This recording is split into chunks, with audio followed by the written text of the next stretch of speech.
Saudações a todas, a todos. Estamos terminando o capítulo 13 da carta aos Romanos, esta exortação que continua, também no capítulo 14. Mas lá no versículo 11, Paulo faz esta consideração, terminando, não foi ele que dividiu os capítulos, mas terminando esta fase da exortação. Tanto mais que sabeis em que tempo estamos vivendo. Dois sentidos aqui. Em que tempo estamos vivendo? Nos últimos tempos.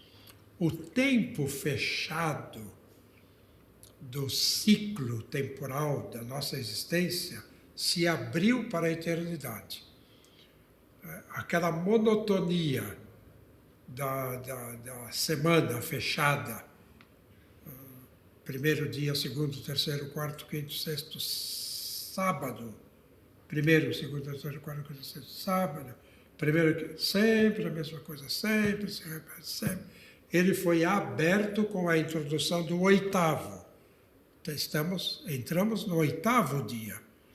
Depois do sétimo dia, a semana fechada, veio o dia da ressurreição, o dia do Senhor, que foi no oitavo dia.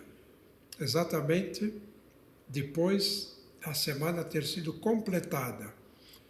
O primeiro dia torna-se o oitavo. Os batistérios antigos eram formados de 8 ângulos. Você entra no tempo fechado da semana e sai no oitavo dia da ressurreição. Sai na vida nova. E na Bíblia, quando se descreve a criação, se diz, foi o segundo dia, foi o terceiro dia, foi o quarto dia, até dizer foi o sexto dia e depois o descanso. Mas quando se diz que foi o primeiro dia, que será o oitavo, se você pega do primeiro ao sétimo e volta de novo ao primeiro, esse primeiro aqui será o oitavo, depois do sétimo. E na Bíblia não está escrito primeiro, está escrito um. Depois vem segundo, terceiro e quarto. Então, foi o dia 1, foi o dia segundo, terceiro, quarto. Por que foi o dia 1 e não disse que foi o dia primeiro? Porque esse dia 1 será também o oitavo. É o dia da ressurreição. Então, em que tempo estamos vivendo? Nos últimos tempos. Já entramos na parte final da história da salvação. Os mormons, que se chamam os santos dos últimos tempos, é nesse sentido, porque já entramos nesta fase. Mas também significa, vocês sabem em que tempo estamos vivendo. Não podemos viver fora da realidade, né? Com os olhos abertos, né? Com critérios de sociologia, para poder examinar as coisas que acontecem, não ser inocentes úteis, ignorantes da vida, sem perceber os fatos que se somam e formam uma conjuntura que é resultado de um sistema pensado. Os sociólogos, Durkheim e Marx, não sei mais quem, gente perigosa. Não, aprenda a examinar a realidade para saber em que tempo estamos vivendo. Não ser ingênuo para ser enganado facilmente pelos espertos. Já chegou a hora de acordar, pois nossa salvação está mais próxima agora do que quando abraçamos a fé. Naqueles dias do passado, havia uma expectativa da volta iminente do Senhor. Anos e anos e anos se passaram, nós continuamos na mesma expectativa, sabendo que essa chegada não é uma chegada que pode acontecer, sim, mas que podemos afirmar vai ser depois da manhã.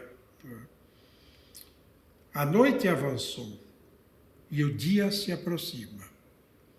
Portanto, deixemos as obras das trevas e vistamos a armadura da luz. Então, essa é uma realidade. O Senhor já veio. Ele virá para julgar os vivos e os mortos, mas já veio. A sua igreja está aí, na humanidade, inserida no meio do povo. Deixemos então as obras das trevas e vistamos a armadura da luz. Como de dia, andemos decentemente.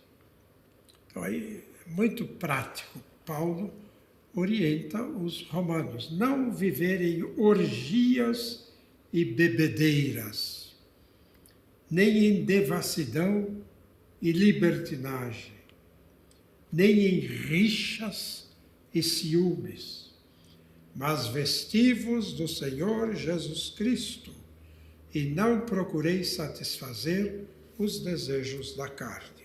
No batismo nos revestimos de Jesus Cristo. Entramos no 8º dia da ressurreição. Então, somos chamados a uma vida diferente, a uma vida nova, a uma vida coerente.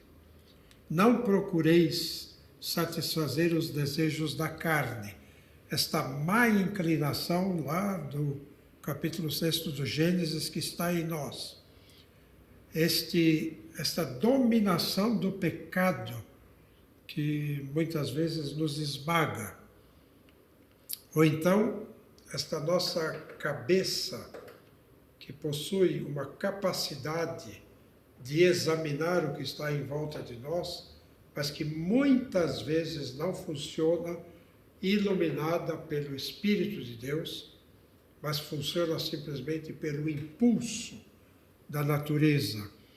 Impulso muitas vezes enlouquecido, que não depende simplesmente da nossa boa vontade ou da nossa má vontade. Por isso Paulo diz aos Tessalonicenses, não sufoquem o Espírito, deixem o Espírito agir, para que ele possa se manifestar nas obras de amor e de caridade. Mas não ter ilusões sobre nós mesmos. Nós somos todos farinha do mesmo saco.